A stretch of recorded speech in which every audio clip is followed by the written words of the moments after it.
So, Smaiyra, so good to see you and really grateful. Thank you for doing this. Pleasure. So what is one piece of advice you would give to women who are looking to advance their careers? I like to tell women who are on a trajectory, whether it's director, senior director, or CEO, start acting like that role at the beginning. Don't wait until you're one step away from the C-suite to figure out that you need to change something in your behavior. So if you want to be the CEO, start acting like the CEO when you come in, even at the entry level. And what I mean by that is if you feel like you need to carry yourself in a certain way, or, don't talk about things that are confidential, or dress in a certain way, or show up at a meeting in a certain way, or represent yourself, do it from the beginning. Don't wait until you think you are at the threshold of that position that you're looking for. Start early, and people will see you that way from the beginning. So true. What do you wish every woman knew before starting her own business? So this one is a little bit of a cliche, but I say it all the time, which is you're going to run a marathon and you're going to be able to fly to the moon. Any woman worth her salt can do both. She just can't do them both on the same day.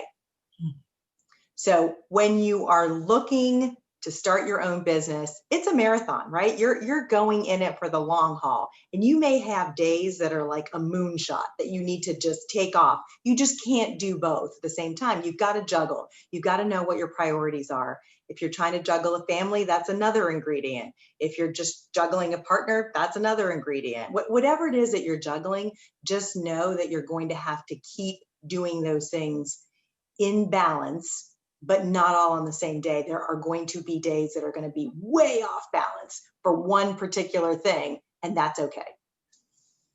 So true. That's so true. You know exactly, right? Oh my gosh. I mean, I'm on the moon. You're on the moon, and then I'm like literally under the earth. Yeah. Digging yourself out the next day, right? Exactly. It is true, but you need to maintain the same confidence, calm, right? Confidence, poise, and your team needs to think every day is shooting to the moon, right? Every day, but you're still running that marathon. What has been one of the most surprising things you've learned about female entrepreneurship during your time at Babson? You can answer that however you want. Well, I think what I've been surprised at is just the amount of data that shows hardcore results for women leaders, right? There's just research after research that shows if you're a woman leader, or if you have women on your board, or if there are women on your investment team, whatever correlation it is, your ROI goes up, right? Before I came to a research institute or an academic institute, there was a gut about that for me, but seeing the data, like the compelling data. And even though those women are underrepresented in the funding pool, we know that, right? We know those numbers, under 3.5%, but the results are profoundly favorable for women entrepreneurs, leaders, investors, et cetera. And so for the world to catch up and see the data, I was surprised. It's true. So many levels. And I like jokingly, I'm like, I've got the rejection letters from venture firms. Prove it, right? We can put you in our database. I'm like, I can raise money from angels and from men in the investment world, but for whatever reason. How do you advocate for yourself? Very direct, very clear. I'm not afraid of uncomfortable conversations. I will go to anybody really at any time, and not like, I really think that, confrontation is kind of overrated. It's not confrontation. It's advocating for your needs, understanding what your needs are, articulating them. And if you find yourself in a situation where those needs are not being met, understanding how to either maneuver around it or leave, right? Because there's no sense in staying somewhere where you're not heard. So understanding my situation, my environment, how to articulate it, and knowing not to stay in a place where those needs can't be met. That's how I advocate. Excellent. How do you advocate for other women, and why do we need other women to be our advocates? Coming into academia was a very purposeful step for me because I knew that mentoring and helping women grow was a part of who I was as a CEO, right? Or as an investor, but in both roles. But coming to academia, I could catch them a little bit younger, right? So I could catch them as they were developing, and even certainly our undergraduates, but then even in our professional development executive ed programs. So I advocate by teaching, by understanding where the gaps are, by pointing them out, by giving them tools, by telling them that it's okay to be unclear, ask questions, uncertain, afraid, like creating space for them to voice their weaknesses or concerns. That's a way of advocating, because a lot of time women are told you got to act like you've got it all together. There's no place to go. There's no questions to ask. There's no safe space. And so I think I've created that in those relationships. Amen. I was like, that's what we're doing. That's what we're doing. Yeah, the person that suffers by you pretending like you have all the answers is you. Right? That's right. Yeah. Do you have a mentor, a guide, or a coach? And if so, one or some of the most valuable things that you've learned from them? I have been in positions where I have been the only woman in the room for a long time, but there was a woman at Ritz-Carlton early in my career, who's probably about 15 years my senior, who absolutely became my mentor. We're still very, very, very close friends.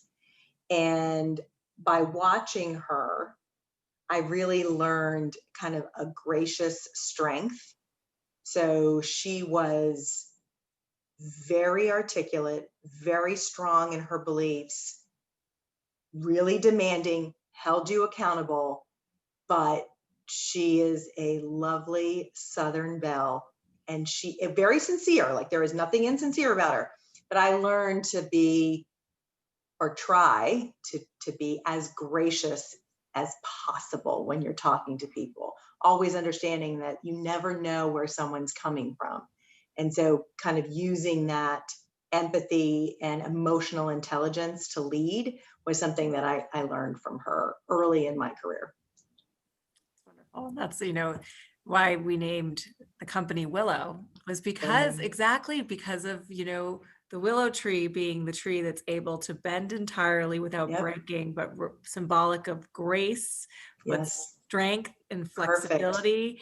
And that's exactly on point. It's a great metaphor. And I think a lot of women need that metaphor because we're socialized in a different way, either to be very accommodating, very overly, gratuitous in what we do, or trying to be like a guy and be like, really super demanding and not understanding. Whereas the magic that happens when a woman really has high EQ and understands how to be gracious and strong at the same time knocks people out. That's so true. And it's also about finding your authentic self, right? So, what does it mean to you to be an empowered or modern woman today? I think it means limitless opportunities and possibilities. So there are so many paths that women can go down. I mean, even as recently as watching Vice President-elect, right, Harris. I mean, so great. How do you just want to levitate out of your chair and just feel like, oh my God, there is going to be a woman in the White House, and she looks like some of us, and that she comes from a place of immigrants. And I mean, it's amazing, right? But it also means that there are modern and empowered women who choose that I choose to raise my family. That is my version. That's my authentic self of being empowered. I'm empowered to say that this is the path that I choose. So I'm not necessarily just advocating for everything that a modern and empowered woman is all about, the career and climbing the corporate ladder. I think it's a really good balance of, you can choose. You can choose where you want to go, and it will be accepted both ways. And it can happen at different times in your life. Like at some point you may say, I'm on this career trajectory. You may step off, you may come back on. So I think it's the paths and the opportunities that are there for you. That's what it means to be modern and empowered. I think one of the best pieces of advice I got, which didn't have as much meaning for me back in my 20s when I received it, but it was, you can be anyone and everything and accomplish everything that you possibly want. You can't do it all at the same time necessarily. There's going to be times where you're going to really lean into your career, and there's going to be other times where you really sort of need to lean into your family, and exactly being able to navigate that. And I think doing it without guilt, understanding that this is what I need to do now to accomplish what I'm looking to do. So many of us we're driven altruistically, right? And for caring for our families and for trying to make the world a better place, or for whatever it may be, but that it's okay, right? That it's Yeah. okay, that it's a marathon. Back to what you said. That's exactly right. It's another compilation of what we were talking about earlier, which is you can run that marathon, which may be your family and your, whatever it is, and then you can do your moonshots in your career and different things. So you can correlate that many different ways, but not on the same day. Exactly. Exactly. Definitely not in the same 30-minute period too. Right. It's like, don't overschedule yourself. I'm like, suffer from that one all the time. What's the best personal financial tip that you've ever received? Do not live on credit. My dad taught me that. And so I pay off everything every month. I have no outstanding bills on my credit card. The only debt I have is my house, which is, kind of crazy. People are like, well, that's kind of crazy. But I know that's how I sleep at night, right? So it's like, pay for this, pay for that. If I can't pay for it, I don't do it, right? Or I save, and then when I've saved it, then I'm ready to do it, right? So I think I just really feel like that taught me now as I've gotten older, and you make different investments and you do different things. Yeah. But for a long, long time, it was all about don't live on credit, because when I was growing up, they had credit cards on tabletops at college, right? All you had to do was take a pen and sign your name, and they'd hand you a credit card. And kids were going off, and in a matter of a couple months, they were $1,000 in debt, and they just didn't understand. Oh, that's 21% APR. Oh, what does that even mean? Like, yeah. So that was the best piece, and I just have been very conservative all my life. I got the same advice from my father's a Cuban refugee, and so it was definitely same thing. No credit. Exactly. I didn't even actually have a credit card till I was 25, which was a problem because then I had to build credit. I think it took me till 30 before I had like good credit because I had. I'm like you. I credit card, and I only had it for was an Amex, because Amex obviously forces you to pay it every month. That's what I live. I'm an Amex girl. Right. So you do the Amex, you do that, right? You pay it up. Pay it off every month. Yeah. Yep. I'm with you. But I think for the purposes of like learning, at that age, I mean, I have so many friends who had $50,000 of credit card debt in their 20s, and they were not in a position. It wasn't like there was the ability to pay that off easily, right? Now, if there's anything else that you would like to share, open-ended question or words of inspiration or advice that you'd love to share. I think it's just amazing that this platform is being created, and what a fortuitous time, right? So as you said, women are inheriting money, and they're looking for guidance and a platform where they can be heard and trusted advisors. And I think it's just, it's brilliant. I want to congratulate you, and just thinking about me coming up and not having something like this, and now being able to be in a position to give back and be part of creating this more secure world. And as a mother of daughters, wanting to have that opportunity for my girls, I think it's great. And I think people that have the ability to tap into a platform like this, hopefully they will avail themselves of it, right? Because it's one thing to build it, but will they come? And so it's nice to see that the engagement is there, and that people are finding and actually using Willow, which is great.